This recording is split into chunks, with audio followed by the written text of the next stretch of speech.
Hey, what's happening, everybody, on this Tuesday, May 20th, 2025? My name is Kevin Smith. Thank you all so much for tuning into Loud Majority Live. As you guys can see, we've got a White House press briefing coming up. Carolyn Levitt is about to take the stage. We're going to throw it over. We're going to throw it over to the White House right now. Here she is.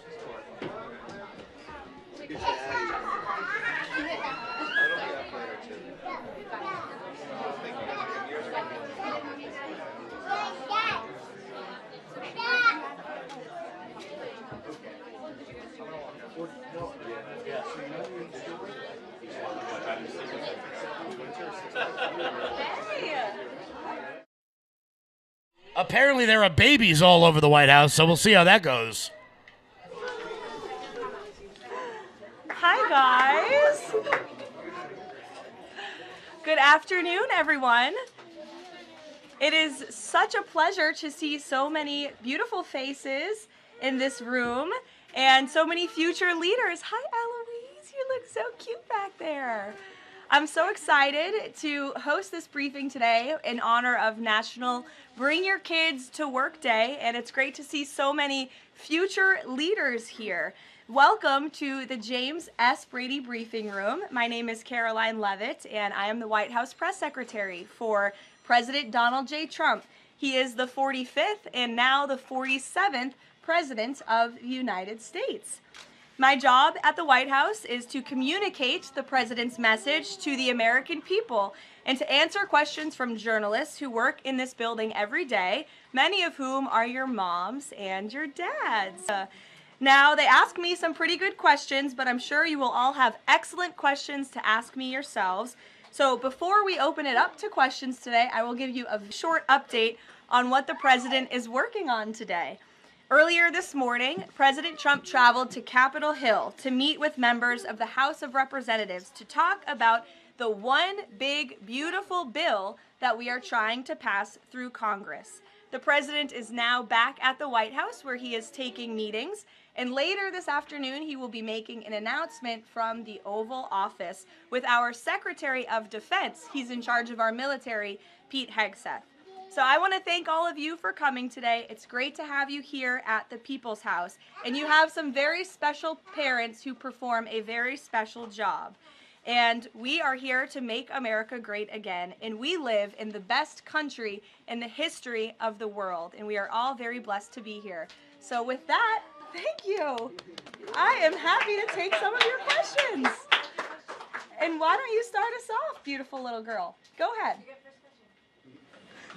What's your question for Mr. Trump, She's Secretary? thinking very hard about it. You can ask it. You can ask it. She wants to know if Donald Trump likes to give hugs. Oh, does he like to give hugs?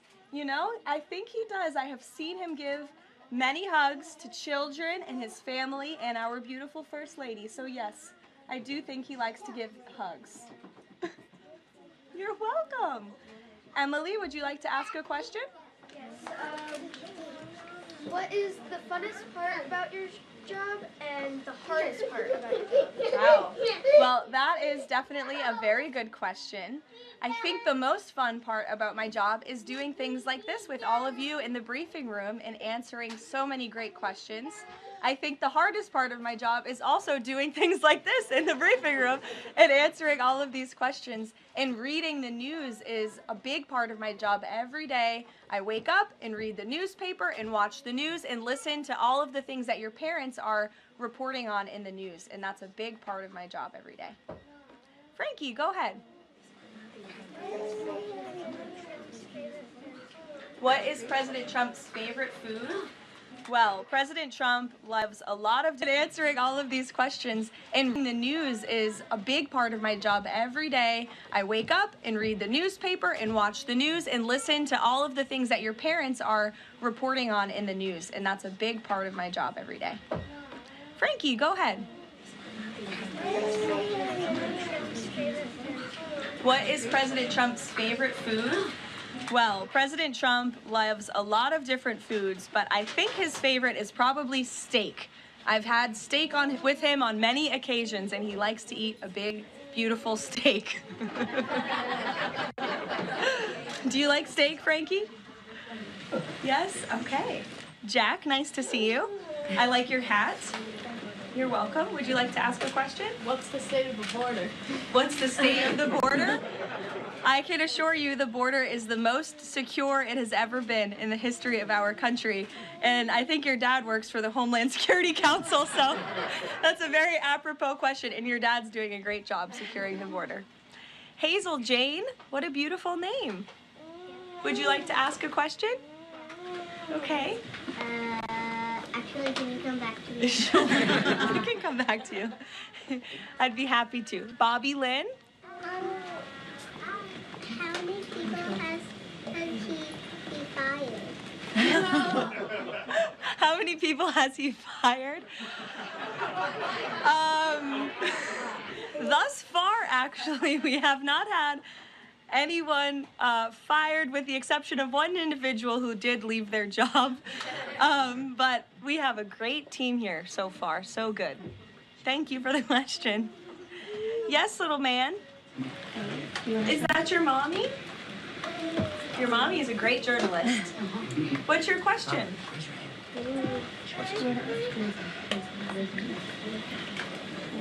What's Donald Trump's favorite ice cream? He wants to know. Ooh. I have seen the president eat ice cream sundaes before with chocolate sauce and some toppings too. Raise your hand if you like ice cream sundaes. It's a very popular policy position to have. Yes, very good. Dario, would you go? What is the president? If the president had a superpower, what would it be? Wow. If the president could have a superpower, what would it be?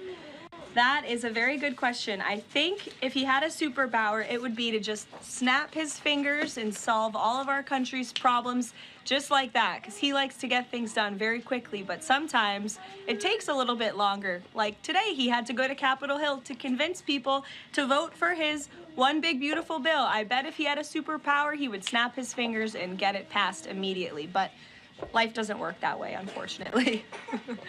Go ahead, buddy. What is Donald Trump's favorite soccer player? Favorite soccer player? You know, I don't know the answer to that.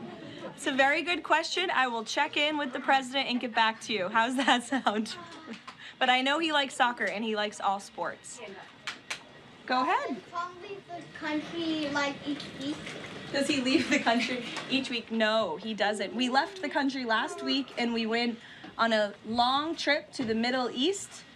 Very far away, but we have some plans to leave the country later this year, but most weeks he's right here at the White House working very hard. Nora, go ahead.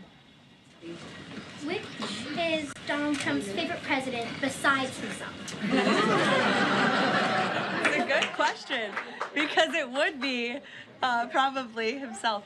No, I think that perhaps he would say George Washington. I know he speaks very highly of George Washington, who was, of course, the first president of our great country, and he has his big, beautiful portrait hanging in the Oval Office above the fireplace. Good question. Go ahead.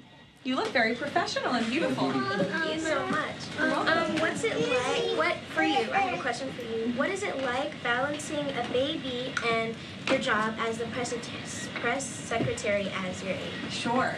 It's a very good question, and my baby is here with my mother. As you can see, he does not know what's going on. But it is a challenge every day, but it's also a blessing to have this opportunity and to be a mom. So you have to learn to prioritize your time and lean on your support system, which is my mother and my husband and my family and friends. And you can do it. You just have to work very hard. Yes. Hi, my name is Harcelli Victoria. My mom is Sariana Veras. Oh, nice to meet you. My question is, as press secretary, as the youngest press secretary, what advice would you give to young girls like me who want to achieve their dreams? It's a great question, and you're so beautiful. My best advice would be to work as hard as you possibly can and just pursue every opportunity that opens up and is given to you, and just work as hard as you can. Thank you so much. You're welcome. Behind you. Yeah. What is Donald Trump going to do about climate change? What is Donald Trump going to do about climate change? Well, That is a very good question. The president cares very much about our environment. He says all the time he wants to have the cleanest air, the cleanest water, the cleanest environment for the world. He also cares very much about our energy independence and ensuring that we can keep the lights on in our homes at a very cheap rate. So we want to make energy here in the United States because we do it cleaner and better than everyone. So I think that's how the president would answer that question. You're welcome. Go ahead. What is your favorite country that you've been to before? What is my favorite country I've been to before? Oh, wow. That's a very good question. Well, I've been to many countries. I lived in Italy for a few months to study, but I very much enjoyed our trip last week to the Middle East, where the president went to Qatar, Saudi Arabia, and the United Arab Emirates, and they were 3 beautiful countries. We'll take a couple more questions to the back of that beautiful high hand. Go ahead. What pets did Donald Trump have when he grew up and also right now? What was that, buddy? What pets did Donald Trump have when he grew up and also right now? Well, he doesn't have any pets right now. I don't know if he had any pets when he was growing up. I'll have to check with him and ask, but there's no pets at the White House right now, except for our great canine Secret Service dog friends that are here to protect us. Hazel Jan, did you remember your question? Yeah. Okay, let's hear it. What's the president's religion? What's the president's religion? The president is a Christian and he believes in Jesus. Yes? In the back? What did the president do today? What did the president do today? The president was very busy today. He went to Capitol Hill earlier today, and then he's here back at the White House, and he's doing meetings, and then he's going to do a big announcement at 3 o'clock where all of your moms and dads will be able to ask him questions directly. Go ahead, buddy.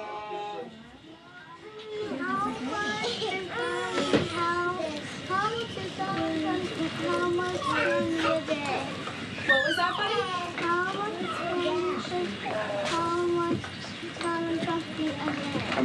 How much candy does he eat a day? A good amount. A good amount of candy, yes. He likes pink Starburst and Tootsie Rolls. Yes, buddy, go ahead. We'll take 2 more. What's the president's favorite order at McDonald's? President's favorite order at McDonald's. He loves McDonald's hamburgers and French fries. Who doesn't? They're good. In the back. Go ahead, bud. Your least favorite news outlet? My least favorite what? News outlet. I can tell you're a staff kid, not a journalist kid. Did someone say ABC? Honestly, it depends on the day. Go ahead, honey. What is President Trump's favorite room in the White House? Favorite room in the White House? I think his favorite room in the White House is definitely the Oval Office because it's so beautiful and he has decked it out in gold. It's now MAGA gold in there. Yes, go ahead, 1 more. What's his favorite child? That is a very controversial question, and I am not going to answer it. I know he loves all of his children very much, and they're all great kids. Some of them were here yesterday. We'll do 1 more to the little girl in the back behind you. Yes. Who's your favorite president? Who's my favorite president? Well, that's a good question to answer. Donald Trump. Thank you guys so very much. It's good to see all of you. Thank you for coming. We'll see you later. You're welcome. Happy National Bring Your Kids to Work. Well, that was nice. That was, I got to be honest, I didn't know that was happening. I thought we were actually having a press briefing. But that was nice to see. That was nice to see. We talk about a lot of serious stuff here, and it was that was refreshing. That was refreshing to see. Guys, what's going on? Once again, my name is Kevin Smith. Thank you all for keeping it locked in here at 1 p.m. Rumble.com/LFATV. If you're watching somewhere else, make sure you are following Rumble.com/LFATV. As we hit on 105,000 followers. So, you know what? I want to know what you guys thought about that. I want to know, you know what? Let's have a little bit of. Carolyn's having some fun today. We'll have some fun today. What did you guys think about that? That was nice. You know, the one kid asked about climate change. I don't know what the hell that was all about. But yeah, you know, he's a kid. Let him do his thing. Let him do his thing. That was quite refreshing to see. What's up, Matt Winterhawk? What's going on? Leslie, how are you? Jeanette, what's happening? Shout out to everybody watching all over the place. Tracy, hello, hello. You know, that was nice. I don't know if other presidents did it before. I will say, if Donald Trump had walked into the room and started answering some of those questions, he would have had a 75% approval rating tomorrow morning.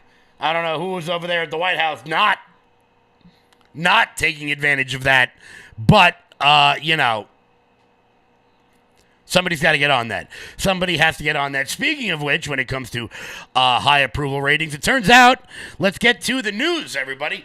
Because after the trip to the Middle East, Donald Trump actually has a 55% approval rating, which is up from 46% earlier in the month. A full 9-point swing over the course of the last several days. This comes from Insider Advantage, which conducted the survey over the course of the last several days of 1,000 likely voters, and Trump's net approval rating surged to 55%, with his disapproval sitting at 44%. Previous to the surge in the polls, Trump's approval rating had been declining, but with the jump in his approvals, it suggests that Trump is regaining footing with his base, as well as with independents in the country. The approval of Donald Trump is up from 46% in early May, when 44% disapproved of the president's work in the White House. Now, a lot of this could come from varying degrees of areas. It could come from the Middle East trip. It could come from the fact that the Dow Jones has basically completely rebounded since Liberation Day, something we all told you was going to happen. And if you follow this channel and you were smart enough to buy the dip, you probably made an unbelievable amount of money, particularly on Tesla, like I did. Buy the dip, everybody. Always buy the dip. That's not financial advice. It's common sense. Our last survey, conducted jointly with Trafalgar, was the first to show Trump enjoying a positive net approval rating, but it also showed an unusually high percentage of undecided respondents. As I noted at the time, a large undecided number means that the opinion is shifting and is not consolidated since then, undecided have moved heavily towards the president's job approval rating. That comes from Inside Advantage pollster Matt Dowry. So the president continues to win. The president's agenda continues to move forward. And I want to be clear. I think that should this big, beautiful bill, which I'll say it again, I say it every day on this show because I want to make sure I'm consistent. I don't like omnibus bills. I don't like them on a plane. And I don't like them on a train. But if we get the desired outcome in this omnibus bill, I guess sometimes you have to eat your vegetables. Sometimes you have to eat your vegetables. And the big, beautiful bill is moving through the House of Representatives right now. One big policy that is going to impact all Americans, young Americans, people starting their lives in America, is the pro-family legislation that seems to be a part of this bill. White House Press Secretary Carolyn Leavitt spoke about the provision earlier in the early morning briefing, saying this one big beautiful bill is also pro-family. It will increase the child tax credit to $2,500, establish optional savings accounts for newborn babies with $1,000 credit added, and strengthened family leave pay. Now, this is big. People on the left have been talking about child tax credits for quite some time in order to help young families start out. This is huge. This is huge. Now, the fiscal hawks obviously are very on top of what's happening here. The people like Chip Roy, people like Thomas Massey, they're not going to be through with it. That's just how they are. They're fiscal hawks. The bill also delivers historic tax relief to American seniors by allowing middle and low income Social Security recipients to deduct an additional $4,000 in payments from their taxable income. If Democrats get in the way If Democrats get their way and the Trump tax cuts are not extended, Americans will face the largest tax hike in history. And Mike Johnson echoed those very same sentiments today when he went over how Republicans want to pass the largest tax cut in American history for working families. Second category, providing historic tax relief. We're going to eliminate taxes on tips and overtime and provide tax relief for seniors on Social Security. We're going to eliminate taxes on auto loan interest if that car is made in the U.S., lowering the cost of borrowing for America's farmers and providing tax relief for job creators. These are tangible results. Not only are we getting no tax on tips, no tax on overtime, no tax on Social Security, but we're also talking about a tax credit for American-made vehicles, something that has been talked about for quite some time. Americans should be given a benefit for buying American. This is a far cry away from the... Oh, Tim Freeman's in the chat. What's up, baby? What's going on, Tim Freeman? One of the best political campaign guys around. Tim Freeman, shout out. What's going on, brother? But Americans should get the tax credit for buying American. This is probably the biggest departure away from the neocon, neoliberal era into the more populist, economic, progressive message. Not progressive in the political sense, progressive in the movement sense. We should be incentivized for buying American. We should be disincentivized for buying foreign. The guys over the Chamber of Commerce, they do not like these plans. They don't like them at all. Why? Because so many of them have benefited from the fact that your homes are filled with brightly colored plastic crap made by Chinese slaves. And I don't think it's beneficial for America to do that. This is all part of the agenda. It's all part of the plan. And right now, the Dow Jones sits. Let's check it out officially. Right now, the Dow Jones sits at about 32,600. We are at where we were during Liberation Day. And the minute this gets passed, the minute this big, beautiful bill gets passed, makes it through the Senate and signed into law, I can guarantee you the Dow Jones is going to skyrocket. So if you have expendable capital and you have expendable income, I would highly think about, once again, this is not financial advice. I have to keep saying that for the lawyers. But if you have that, put it in the market, baby. Invest in American companies. Invest in Ford and GM. Stellantis, get involved. Become part of the solution.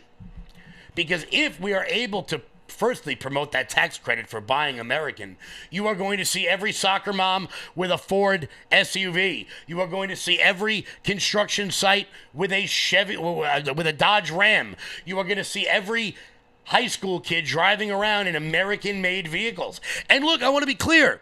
They can still be foreign cars, as long as they're made in America. BMW has a huge plant in Savannah, Georgia. That's great. No problem there whatsoever. Make them here, sell them here, drive them here. Make them here, ship them out overseas. It's time for the world to start getting involved. Guys, we'll be back in 1 second with Old Glory Bank. When big banks decide who gets access to America's financial systems and who doesn't, who do you think gets left out? Middle Americans who proudly wave their pro-America values. Cancel culture in banking is corrosive. It limits your participation in a vibrant, free market economy. Fortunately, you can fight back. You now have the opportunity to invest in the bank that's investing in a fair American banking system, one based in freedom. Ownership in Old Glory Bank, the pro-America online bank, is here. Old Glory Bank is a full-service FDIC-insured bank that's the alternative to overreaching, un-American big banks. We stand for privacy, security, and liberty. We stand for freedom, family, faith, and the flag. We stand for all the values you stand for, and for the values big banks can't stand. So help keep banking in the hands of Main Street, not Wall Street. To invest in Old Glory Bank, go to oldglorybank.com. Guys, support the parallel economy by going to oldglorybank.com and consider opening up a bank account with them, guys. With more than 2,500 mobile locations all over the nation, Old Glory Bank provides you with all the services of the normal bank that you use, except they don't hate you. Started by John Rich.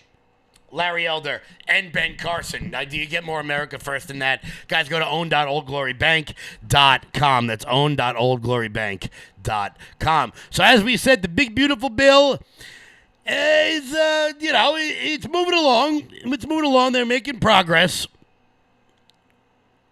As Donald Trump, and I want to make this very clear, Tim, make sure you pay attention to this one.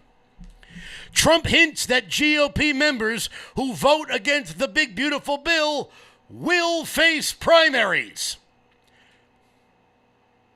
Will face primaries. Donald Trump, while on Capitol Hill today, hinted that House members could face primaries if they vote against the big, beautiful bill, which they absolutely should face primaries because they are doing everything imaginable to thwart the president's agenda. Now, I can't imagine why they would do that, particularly, if they just want to give giant tax cuts to their most wealthy donors. But, there are holdouts. And I want to make something very clear because people aren't going to like the fact that I'm saying this right now. There are a difference between the GOP members doing this for policy reasons and the GOP members, I believe, doing it for ideological reasons, okay? Thomas Massie voting against this budget because it spends more than it takes in is an ideological perspective, and I respect that. I absolutely respect that. With that being said, there are some people out there voting against it because their biggest donors are not going to get the tax cut that they ran on. The big tax cut that they promised them. I have a very, very, very serious problem with that. I'm talking to you, guy who's not going to be governor of New York. Here was President Trump. Do I have it here? Here was President Trump hinting at that earlier today, that if you impede this agenda, if you stop this from happening, there will be serious, serious repercussions. Open borders. Go ahead, another one. Are Republicans still grandstanding in your view? Oh, yeah, sure. You have a couple that will grandstand, but I think even the grandstanders should. Look, the alternative is a 68% tax increase. And you can blame the Democrats for that and one or two grandstanders. We only have one or two, but we have tremendous support. But you'll have a 68% tax increase, or you'll get a massive tax decrease. You'll get a tax cut, the likes of which we've never had before. This is bigger than any Ronald Reagan tax cut. It's even bigger than the tax cut that I gave, because as you know, that's being extended and increased. So this is the biggest tax cut in the history of our country, or you'll get a 68% tax increase. And if that happens, I mean, what Republican could vote for that to happen? Because there wouldn't be a Republican much longer. They would be knocked out so fast. But we're going up to details. This is a. Yep, it's not going to go too well. It's not going to go too well impeding the president's agenda. It's bad enough. It's bad enough that we are dealing with intransigent judges who will do everything imaginable to stop the president's agenda. We can't have it from inside of our own house. We just can't have it. We cannot have it. Guys, do me a favor and hit that thumbs up button. Share the video out all over the place. Quick announcement. Jeremy is going to be back at 3 p.m. today. So make sure you guys keep it locked in here. Rumble.com/LFATV all day long. In just a minute, guys, we are going to be joined by one of my favorite people in the whole wide world. She is the president of the Omaha, Nebraska Young Republicans. I never thought I got to be honest with you, I never thought I would know anybody in the state of Nebraska. Now I can't wait to go out there. We're going to be talking about Gen Z, why they are moving to the right, what your I know there's a lot of parents watching this right now, how your kids can get involved, what new is on the horizons moving forward. Haley McAnally, she's absolutely awesome. Before we get to that, guys, head on over to loudmajorityusa.com. That's loudmajorityusa.com. Sign up for the newsletter. Check out our shop. That is the best way to support this show and everything we've got going on. All of our activism efforts all over the country. Can't stop, won't stop. We got all the good. Fellas, check these out. Check these out. I have a pair of these Loud Majority basketball shorts, and I can promise you, not only do they look spectacular, but they are unbelievably comfortable. So head on over to loudmajorityusa.com. That's loudmajorityusa.com. Let's check out the accessories section. I feel like I never really highlight this. All the flags we got We got whiskey glasses. We got so much good stuff. We got candles for the people who like candles. You get your Trump flags. They're still available. A Let's Go Brandon beach towel. We're going to update that one for sure. All the hats we can get. Oh, yeah. Look at that. Check out all these flags. You can get it. You can't get them anywhere else. Go to loudmajorityusa.com. That's loudmajorityusa.com. Use promo code RUMBLE to get 20% off everything on the website. So, guys, once again, we're going to be back in a little bit. We're going to be joined by Haley McEnally, the president of the Omaha, Nebraska Young Republicans, one of my favorite people in the whole wide world. We're going to be talking about making America hot again, something that we should all be focused on, I think. Focus on obviously, the Make America Hot Again quote is something to catch your eye. It's really about health and just doing better for yourself. As you do better for you, you can do better for others. Once again, guys, Jeremy Harrell will be back at 3 p.m. today. We'll be back in 1 second.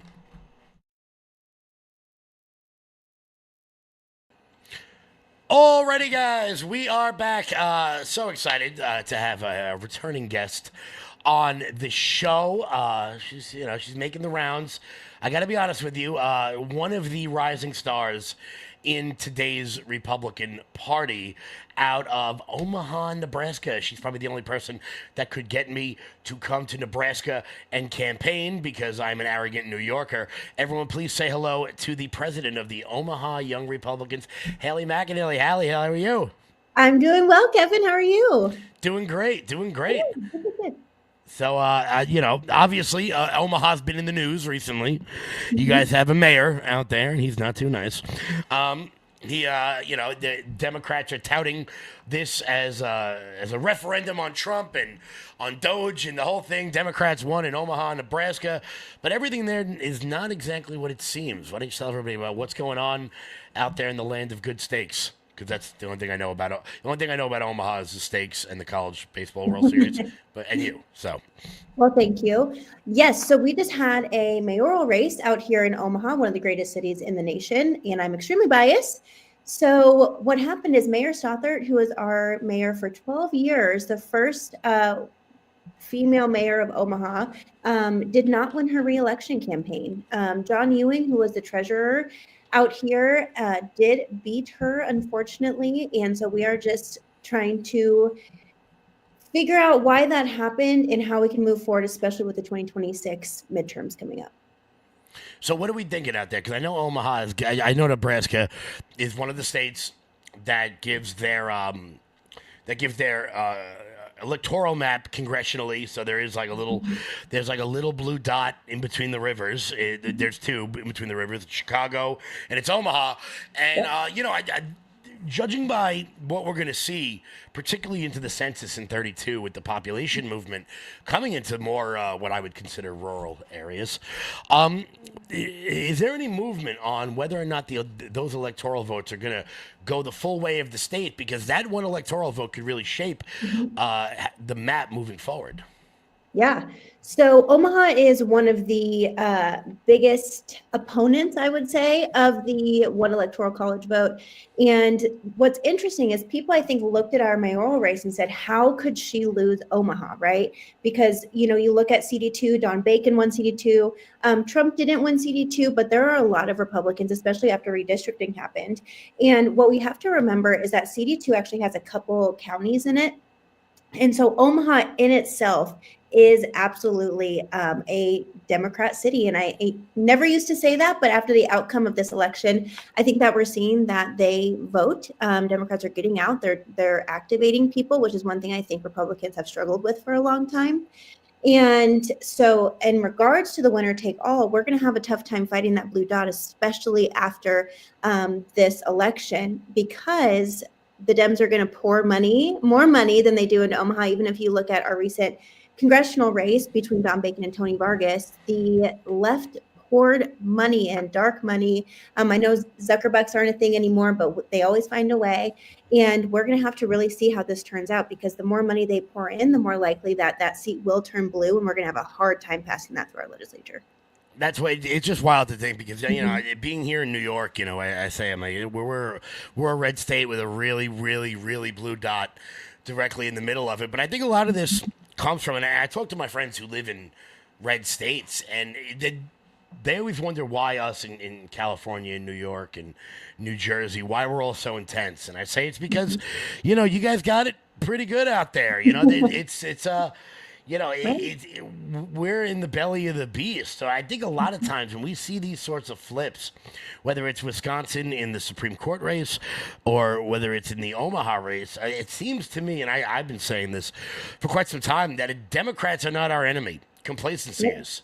It's thinking that you're in Nebraska. If you're watching this from anywhere near a beach, you'd think Nebraska is as red as it gets. You're all safe. Yep. But the minute we let our foot off the gas is the minute Democrats take advantage of it.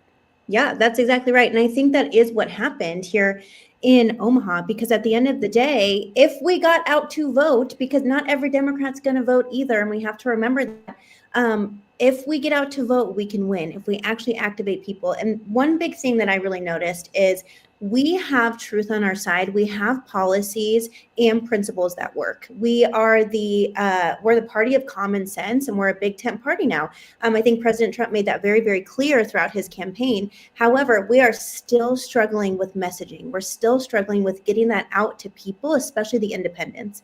So Omaha is about 23% independent, which is great, because I think that they're very open-minded to what conservatives and Republicans are now offering and bringing to the table. However, if our messaging is not right, we're not going to capture those people. And I think that's what we saw with the outcome of this race, is that the messaging was not there, unfortunately. And I think Mayor Stothert has a tenure that is fantastic, especially as a Republican in a blue city. Our skyline is completely changed since she took office for the better. Our infrastructure, our downtown, she has done a fantastic job with Omaha. So really, when you look at it, what went wrong is the big question, because what she's done for Omaha is fantastic. So I think we're going to hopefully use this as a call to action to actually activate people, get our messaging, get on the same boat, same page as our fellow Republicans, and start winning these local elections, because that's where it really, really changes a lot of things in our country.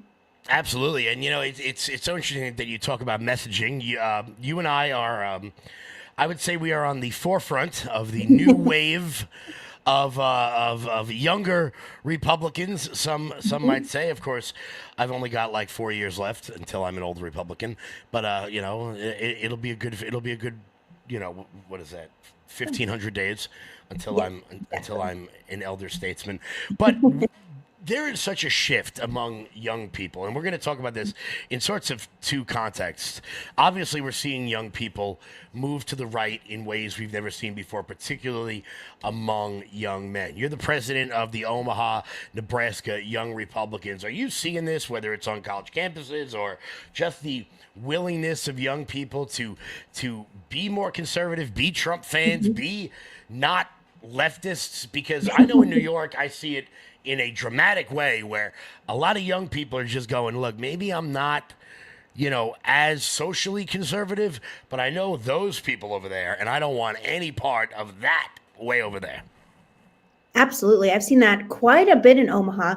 I think over the last 4 years, the rhetoric of the left, as far as, men can be women, women can be men, we're going to demonize males in general, I think, is not a winning talking point.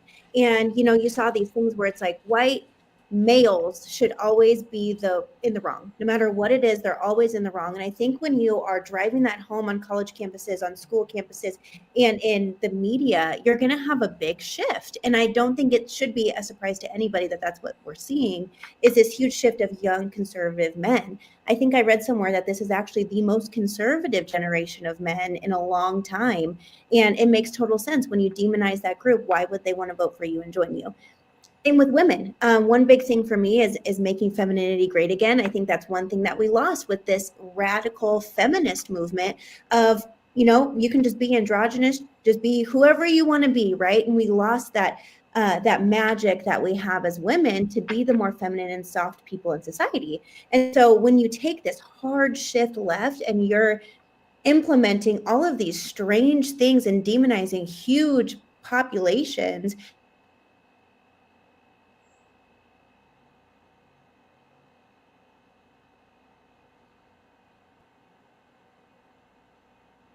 did that catch up? Yeah, you're good. You keep going. Am I good? In the words of Bill O'Reilly, F it, we'll do it live. You know, that's just how it goes. You were making, you know what the problem was? You were making too coherent a point. And then ugly people who work at Verizon were fumbling with the tower. Keep going. You know, as I posted something on X the other day, and I was just talking about my graduation. I finally graduated college. Such a fun moment, so great. And the comments, and I leave my comment section open. Right now, it's a little restricted to verified accounts because people in the bots got a little inappropriate, and I just didn't want that. But one of the common things I was saying is, oh, she looks like a Fox News reporter. I don't know what that means, but I can guess that because if you look at the demographic of Fox News reporters, a lot of them care about themselves. They're healthy, they're positive, they're happy. They lean into their femininity and they lean into what, as a society, I think is a very good standard. And it's interesting to see how this movement is really taking hold. You know, you even look at it on TikTok too, and you see these this rise of things like wanting to be healthy. And, you know, whether you think Ozempic is good or not, there's this push to be healthy and to be a better version of yourself. And so for the last 4 years, the left goes, you can be whatever weight you want, even though we saw people dying from obesity. We saw this body positivity movement and all these influencers, I think, either have serious health issues or not with us anymore. And because of that, people are, especially young people, are leaning toward the right because we're the party of common sense. We're like, be healthy. It's okay. And have a cupcake. You know, it's so funny how quickly the body positivity movement went out the door the minute Ozempic became ubiquitous. The minute everybody had it, suddenly, you know, a lot more people were being able to fit on planes. and look, I just want to say, okay, I am of the thicker side. But if you're too fat to fit on a plane, that's a you problem, okay? Take the bus, or drive. How big are Boeing supposed to make these things? And I think there is a weird sort of, I don't even know what you'd call it. I don't think anybody should be mean to people. I mean, I know a lot of my friends love the fat shame, but they're huge fans. But it's like, you know, it's not good. It's not great. And nobody's saying you have to be like the models in the 90s where you could tell you haven't eaten in weeks. Look like a person. You know, if aliens came down and saw some of these fat, popular fat influencers, they would go, how do some of you look like that? And then some of you look like that. And that's what I want to get into because you and I had a little chat the other day about a little movement happening on the internet. Now, I will attest the Make America Hot Again movement is sweeping the internet. And I want to say, as a fan, as a man, I'm absolutely a fan of this. But watching the way people on the left, who are not very nice to look at, go pretty girls like yourself. I have all my friends, it's like the better looking they are, the more they go after them. Like, they accuse you of looking like a Fox News host. I don't know if anyone has seen any of the women on Fox News, but that's not an insult. Like, that people tell me I look like a Fox News host, they mean Brett Baer. Maybe that's maybe that's not the most positive comment. But, you know, what is it do you think that is it jealousy? Is it they think it's negative to be attractive in any way? And this isn't a looks thing. It's like a whole body thing. You see people on the left and they're just hideous inside and out. You know, I think that misery loves company. And when you're not healthy, as someone who used to be almost 300 pounds, I was not happy. I was not a happy person. And your self-confidence is so low. I think once you make that conscious decision to be a higher version of yourself, everything is going to elevate for you. And you're going to want to be better. You're going to want to make sure your hair is done. And you're going to, you know, and there's things, and you notice it with everyone. This is a very cultural thing, a very societal thing, is that you, elevating in your life is addictive. And I think that that's a good kind of addiction because you always want to make sure that you are the best version of yourself you're presenting to the world. And when you live in these big cities where often we see the blue-haired liberals, you are in this jar of ants, it seems, that everybody's on top of each other. They just want to be more woke than the next person. And the standards start to drop, because once you remove standards, you see society start to do these things where they're going to cut off healthy body appendages of little kids, right?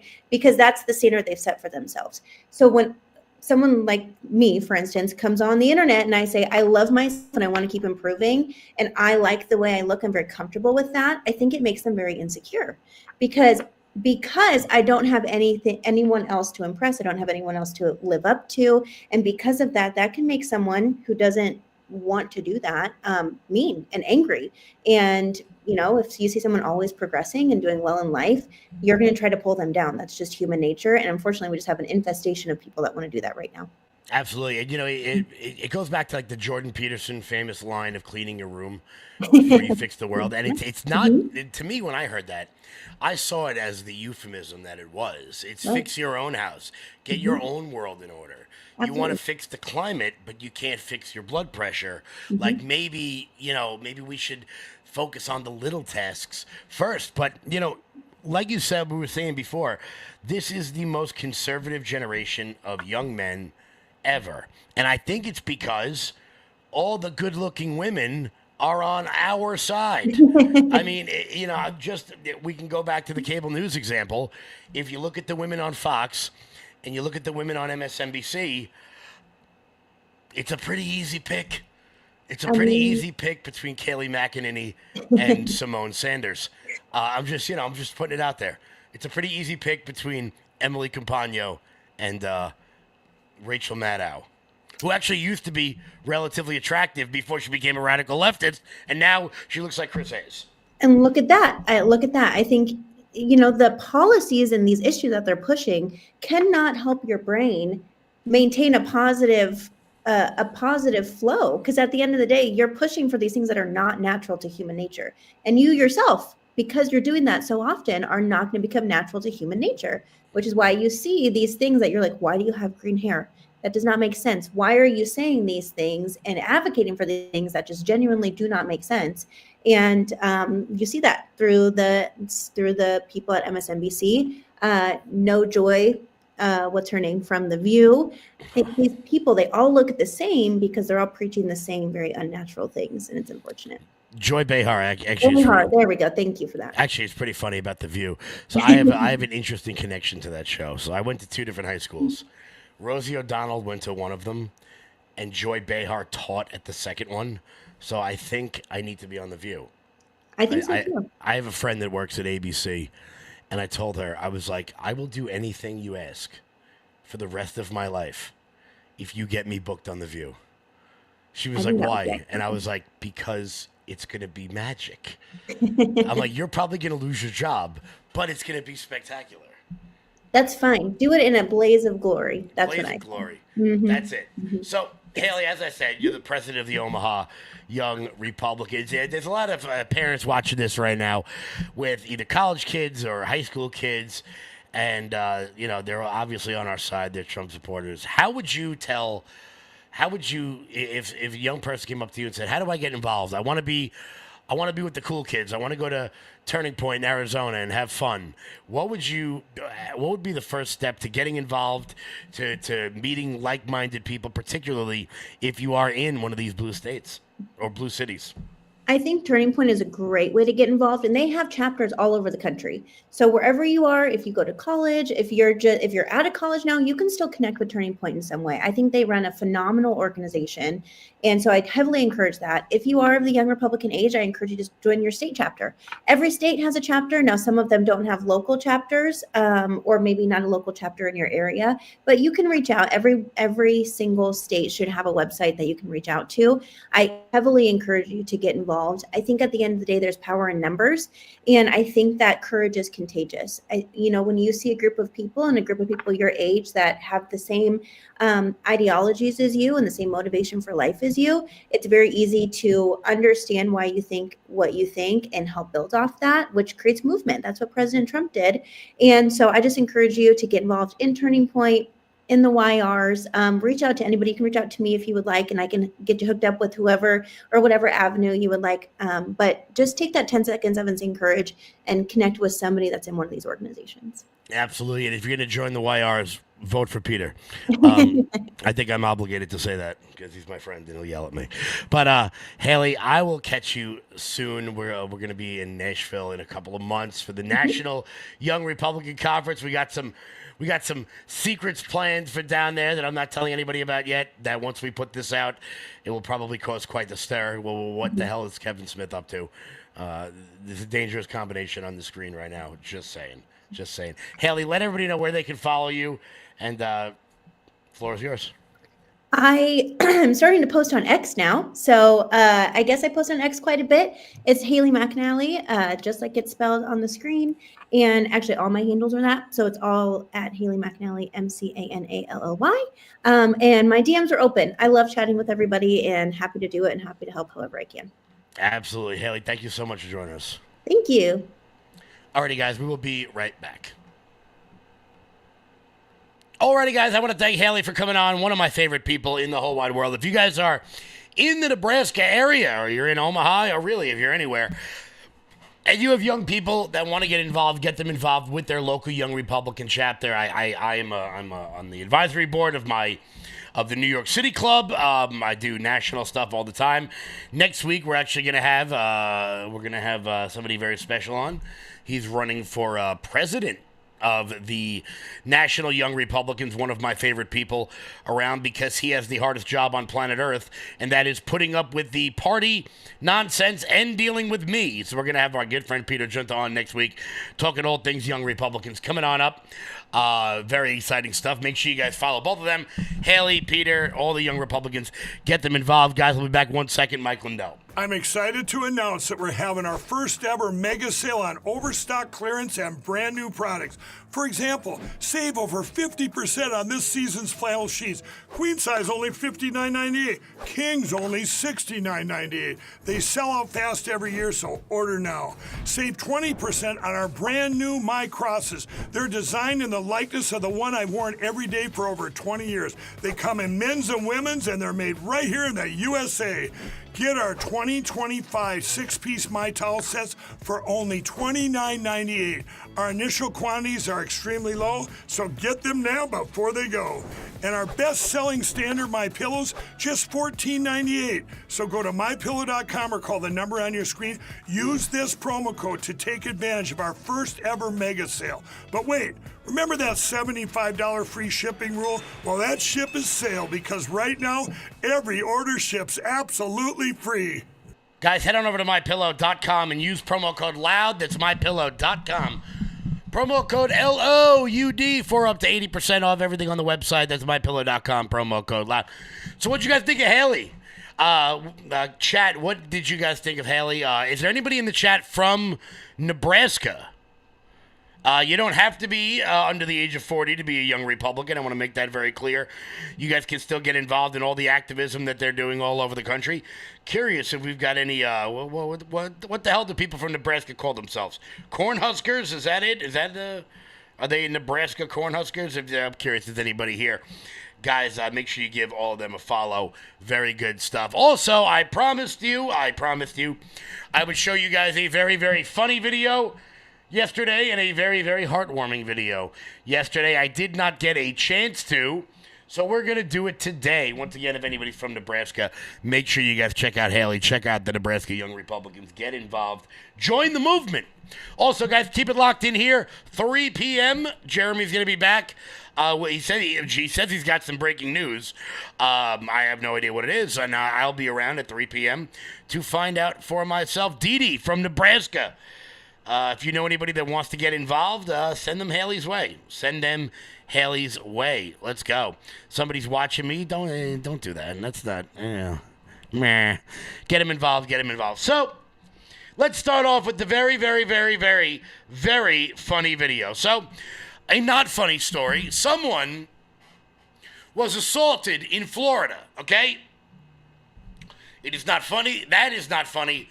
No one should ever be assaulted. Nobody should ever be beaten up. But there's a little backstory to it. A man called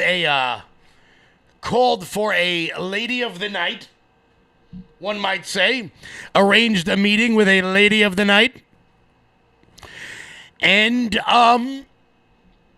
when that lady of the night arrived, well, turns out that lady of the night was a man of the evening. And the assault was described by a sheriff in, I think, Broward County, Florida, in one of the funniest press conferences I've ever seen. You think, well, I have set up a deal with an ugly woman. And I think you would all agree that this guy's an ugly woman, right? This is what you really get when the makeup comes off. This is Jason Bathurst. Now, I want you to think about this a minute, okay? You decide that you're going to hook up with a woman. She comes in, and she's already uglier than a mud fence, right? And then, as you start to engage, you find out, hey, this dudette is a dude, and look what he really looks like. Yeah, he looks like he should have been in a Scarface movie someplace. I don't know.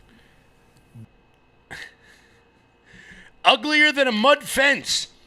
I got to be honest with you. I am from the north. I am a Yankee up here. I don't know if that's a phrase you guys say down in Florida. Nevertheless, it is funny as hell. Yeah, so that person apparently was a lady of the night. When the gentleman found out that the lady of the night was in fact not a lady, he was not too thrilled and beat the crap out of them, which you shouldn't do. Don't do either one of those things, but you also shouldn't lie to people. Guys, I promised you I was going to show you an unbelievably heartwarming video. And here it is. There's an older black lady on the streets of New York telling a story about President Trump from back in the 80s, about how she saved his life. It's just a nice story, and the media doesn't talk about it enough. So here that is. Trump saved my life, literally. My dad and my mom passed at the same time. I was in a bad place. I was going towards the Brooklyn Bridge. Don't ask me why, but I was. Donald Trump was standing on 97th Street in Broadway. He was at a friend's birthday party. And when he saw me coming past, I was hysterical and cheered.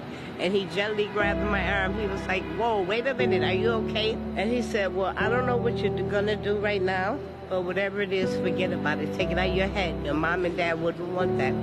And he talked to me till I forgot all about what I was gonna do. So he said, let me pray for you. So when I went to get my keys out of my pocket, and I opened my hand, he had placed a folded up, real small, folded up $100 bill in my hand. I framed it, literally, and this is a true story. He saved my life. Yeah, he did. So anybody that has anything bad to say about Trump, did it, because he's a good man. That's something else. What a story. And you hear stories about him like that all the time, too. You don't hear those. It's stories like that that the media will never tell you about President Trump, and that's why you are here, because the media will never tell it to you. Guys, Will Johnson's coming up next right here on this network. I want to thank everybody so much for tuning in. Once again, Jeremy Harrell will be back at 3 p.m. today. Keep it locked in here. If you guys like this MAGA Ultra shirt, if you are a fan of Michelob Ultra, it may be similar to that. Obviously, for the copyright lawyers, it is not that, but it looks similar to it. Guys, I'll catch you all back live tomorrow. Until then, everybody, stay loud.